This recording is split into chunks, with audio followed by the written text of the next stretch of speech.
Most people treat their to-do list like a badge of honor. But if we're being honest, it's often just a record of wasted time. We need to take a hard look at the standard 8-hour workday and ask, is all that manual admin actually necessary? Or are we just doing it because it's what we've always known? We've been taught to believe that if we aren't constantly sifting through emails, scheduling meetings, and shuffling data for hours on end, we aren't being productive. It's a cycle.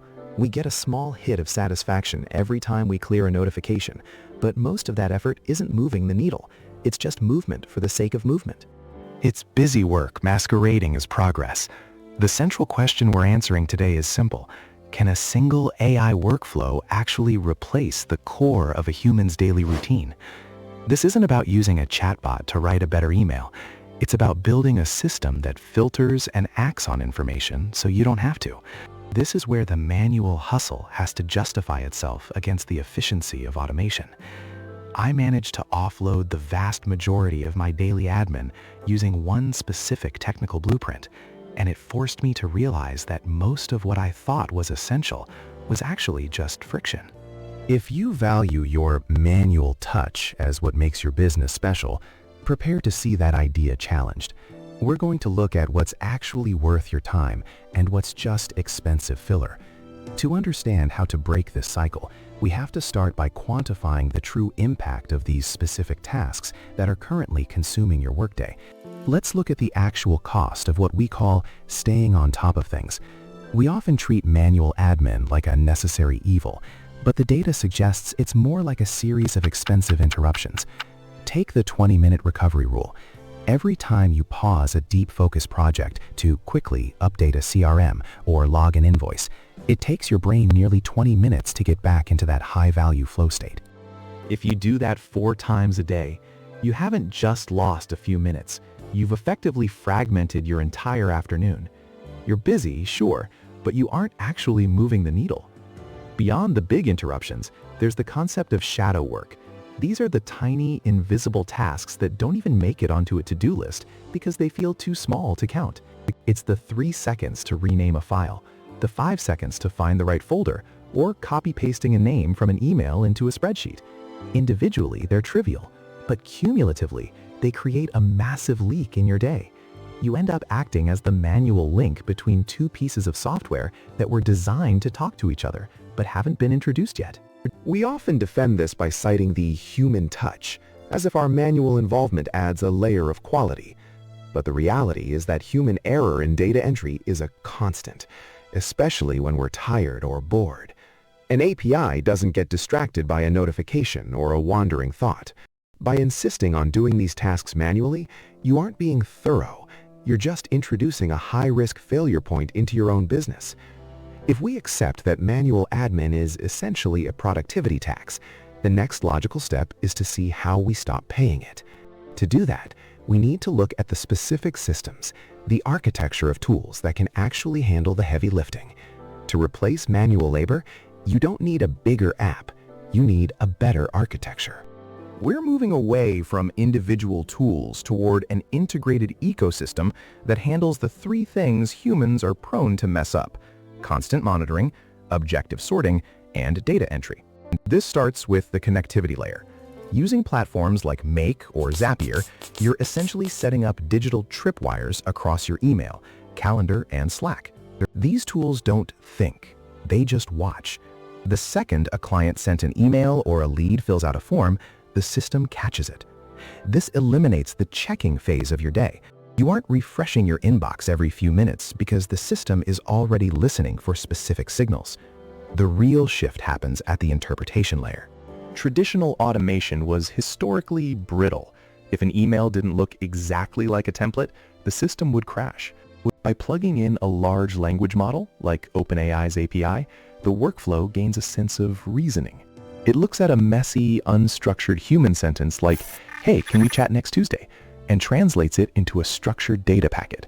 Task, meeting, date, next Tuesday, priority, high. It's no longer just moving data. It's understanding intent. Finally, there's the action layer. This is where that interpreted data finds its home, whether that's a workspace in Notion or a notification in Slack. Instead of you manually updating a CRM, the system pushes a formatted summary exactly where it needs to go, providing your team with the context they need to move forward without a single keystroke from you. The strength here isn't just speed, it's the modularity. If a better AI model comes out tomorrow, you can swap the logic without tearing down the house. You've essentially built a digital assistant that handles the grunt work with a level of consistency that's difficult for a human to maintain over an 8-hour shift. But blueprints are easy to draw. To truly understand how this holds up when things get messy, let's walk through a real-world example of the system in action. To make this work, we have to move past the idea of AI magic and look at the actual logic. Most people fail at automation because they try to automate everything at once, which usually just creates a mess of notifications. The goal isn't to do more, it's to filter better. It starts with the input, your inbox. When a new email hits Gmail, the system doesn't just react blindly. It runs through a series of if-then questions. Is this a calendar invite, an invoice, a project brief, or is it just a thank you note or a newsletter?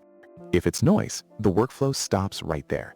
We only spend the computation cost, and more importantly, our own attention, on things that are actually actionable.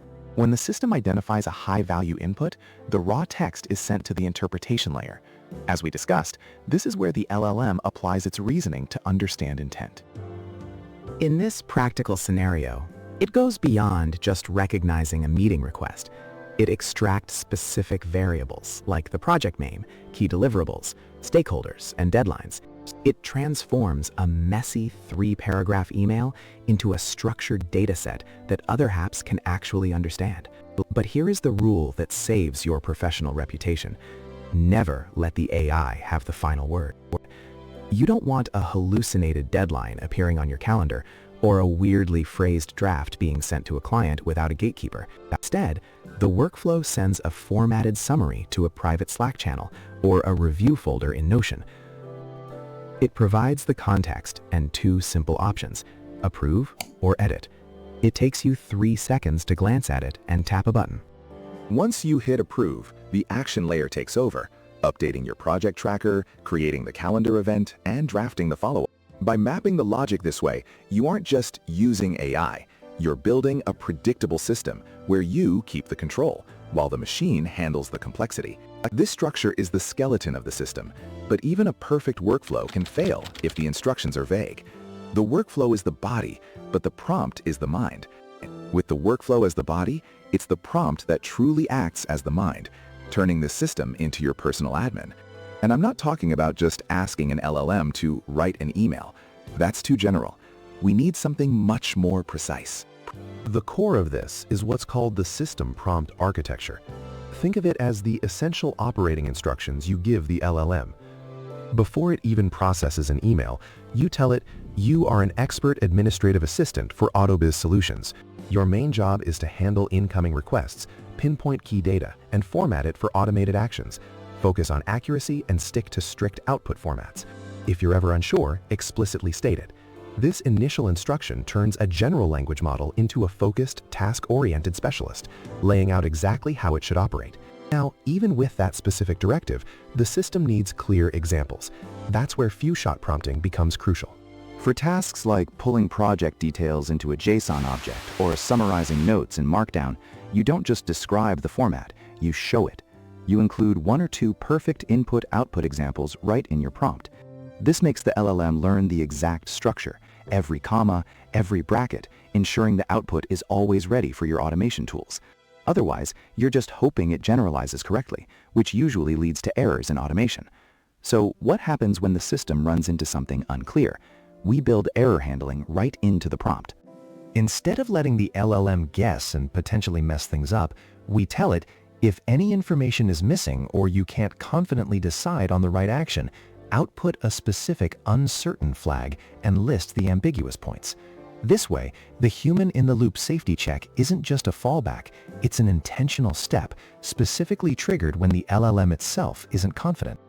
By combining these 3 elements, a precise system prompt, few-shot examples, and clear error handling, you're essentially programming a highly reliable, specialized admin. The question is, does it actually hold up under pressure? So to answer that, let's look at the numbers. Before I put this AI workflow in place, I was spending 15 to 20 hours every single week on administrative stuff, sorting emails, scheduling, updating Notion, compiling reports. You know the drill. After, that dropped to less than 2 hours. We're talking about almost a 90% cut in my weekly admin time. But the real game changer isn't just the time saved, it's the mental energy. Think about it.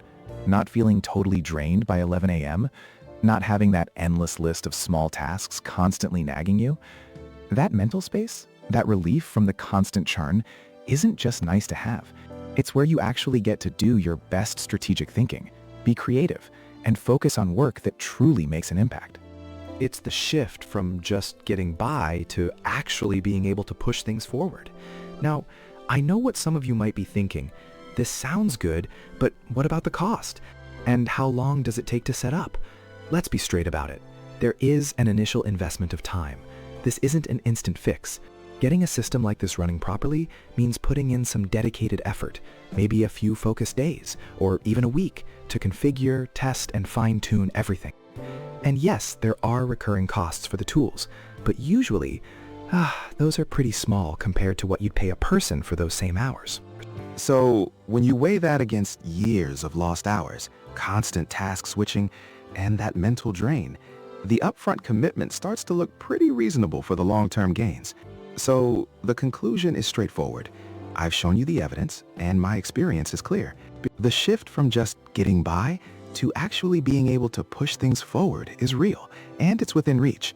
My story concludes, but your journey to taking back your time and energy is just getting started. To wrap things up, what's the real takeaway here? Sticking with manual admin isn't just slow. It's a choice to drain your most valuable resources, your time and mental energy. The one workflow idea isn't about replacing people.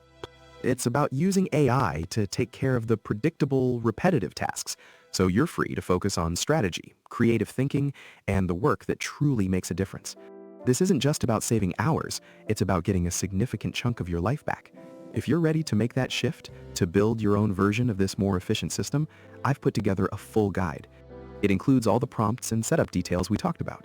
You can download it right now from the link in the description. Just head over to AutoBiz AI and get your copy.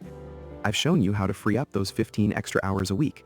So my question to you is this: what will you actually do with them?